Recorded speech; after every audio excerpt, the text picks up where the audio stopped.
The Indians formerly subsisted on game, fish, acorns, etc.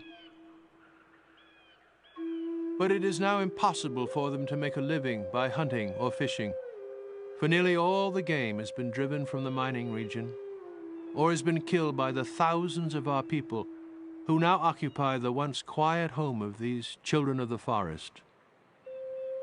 Edward A. Stevenson.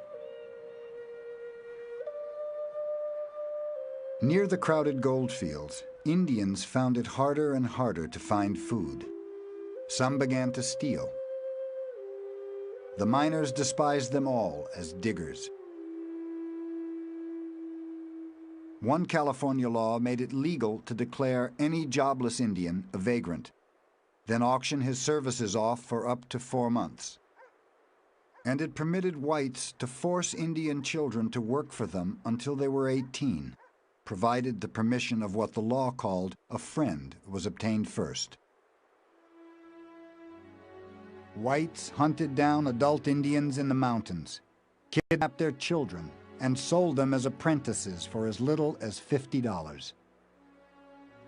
If ever an Indian was fully and honestly paid for his labor, one white settler said, it was not my luck to hear of it.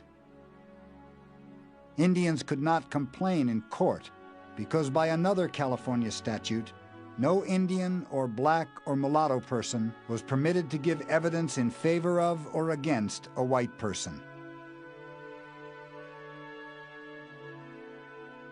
The miners are sometimes guilty of the most brutal acts with the Indians. Such incidents have fallen under my notice that would make humanity weep and men disown their race. William Swain. We hope that the government will render such aid as will enable the citizens of the North to carry on a war of extermination until the last redskin of these tribes has been killed. Extermination is no longer a question of time. The time has arrived. The work has commenced. And let the first man that says treaty or peace be regarded as a traitor. Eureka Herald, 1853. Indians continued to die from diseases the white man had inadvertently introduced among them. But now, thousands more were being killed deliberately. The bold volunteers crept on them before day and killed about 9 men, the balance escaping. The women and children remained, trusting that an American would not murder women and children. In this they were mistaken. The Americans searched around among the haystacks with a hatchet and split the children's heads open. In this way, there were over 40 women and children butchered. The towns of Marysville and Honey Lake paid bounties for Indian scalps. Shasta City offered $5 for every Indian head brought to City Hall.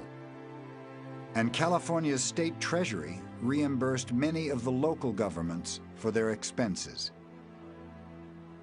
It was of no unfrequent occurrence for an Indian to be shot down in cold blood, or a squaw to be raped by some brute.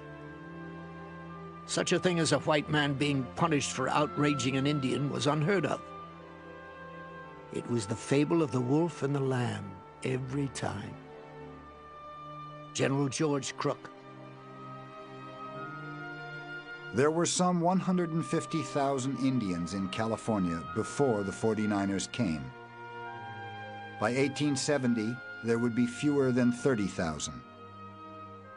It was the worst slaughter of Indian peoples in United States history.